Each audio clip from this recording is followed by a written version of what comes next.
Assalamualaikum warahmatullahi wabarakatuh. Perkenalkan, nama saya Afridia, NIM saya 2305030, dan matkul saya hari ini membahas desain UI UX, yaitu dengan berjudul 5 tahapan design thinking. Nah, di sini pertama saya akan memberikan pengantar design thinking. Apa sih design thinking itu? Design thinking berasal dari dunia desain, tetapi kini diterapkan di berbagai bidang, mulai dari bisnis, teknologi, hingga pendidikan.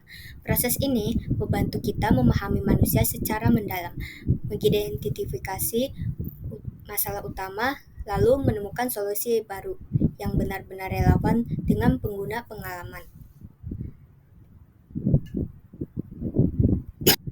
Di sini tuh ada ciri khas design thinking.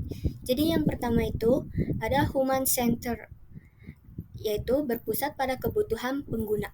Nah, yang kedua itu iteratif, yaitu prosesnya bisa diulang untuk perbaikan. Yang ketiga, kolaboratif. Nah, kalau kolaboratif ini tuh yaitu melibatkan banyak sudut pandang dan semua ide, dan experiential. Nah, kalau ini belajar dari prototip dan umpan balik nyata. Nah, di sini tuh tahapnya dibagi menjadi 5 ya. Nah, yang di sini tahap 1 yaitu empathize atau berempati.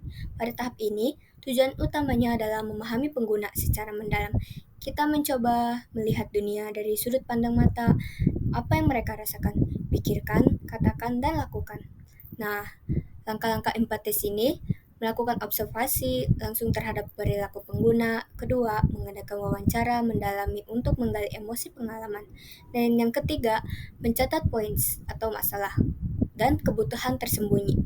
Nah, serta tujuan terakhirnya di sini tuh menemukan pemahaman yang jujur dan nyata apa yang benar-benar penting bagi pengguna sekedar asumsi. Contoh aktivitas empatis, misalnya dalam merancang aplikasi kesehatan, tim melakukan wawancara dengan pasien dan dokter. Terus kemudian mereka mengamati bagaimana pasien menggunakan aplikasi dan serupa. Nah, yang ketiga itu, dari situ ditemukan bahwa pasien sering kesulitan membaca data kesehatan karena tampilannya yang rumit. Dari empati inilah muncul insight yang akan menjadi tahap dasar berikutnya. Yang kedua, tahap kedua, divide atau merumuskan masalah. Jadi di sini setelah memahami pengguna, langkah yang berikutnya itu adalah merumuskan masalah utama secara jelas. Tahap ini menyaring seluruh informasi, hasil empati menjadi satu fokus inti. Ya, pokoknya berisi apa masalah sebenarnya yang harus diselesaikan. Nah, tujuan tahap divine tuh apa sih? Ternyata tujuannya ada di sini. Yaitu yang pertama, mengidentifikasi pola dari data hasil observasi. Nah, yang kedua, menentukan akar permasalahan atau root cause. Yang ketiga, menulis pernyataan masalah atau problem statement yang spesifik. Nah, kemudian di tahap 2. Masih di tahap 2, yaitu merumuskan masalah. Contoh format, pengguna siapa, membutuhkan cara, untuk kebutuhan karena alasan. Nah, contohnya seperti ini. Mahasiswa membutuhkan cara yang lebih sederhana untuk mencatat tugas kuliah karena mereka sering lupa tenggat waktu.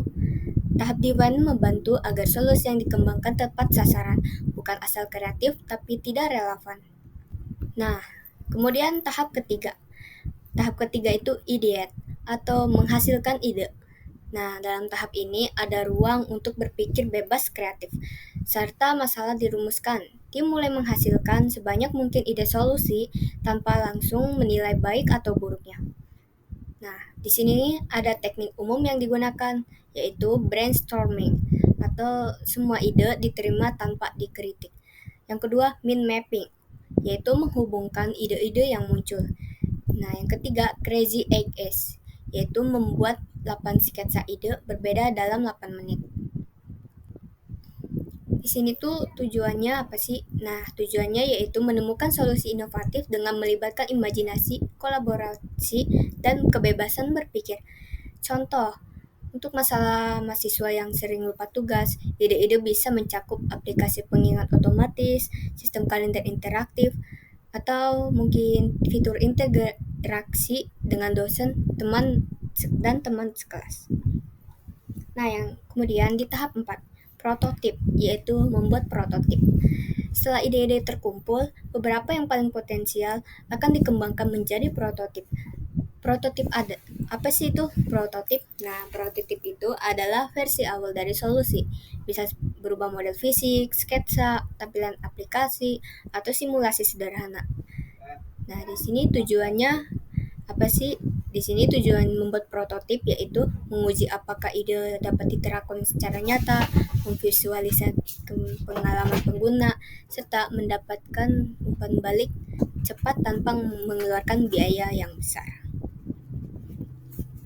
Nah, contoh, tim membuat tampilan aplikasi sederhana menggunakan wireframe agar pengguna bisa mencoba fitur pengingat tugas. Prinsip utamanya yaitu prototip tidak perlu sempurna, yang penting bisa menjelaskan konsep utama dan diuji dengan pengguna. Nah, yang terakhir yaitu tahap 5, tes atau uji coba.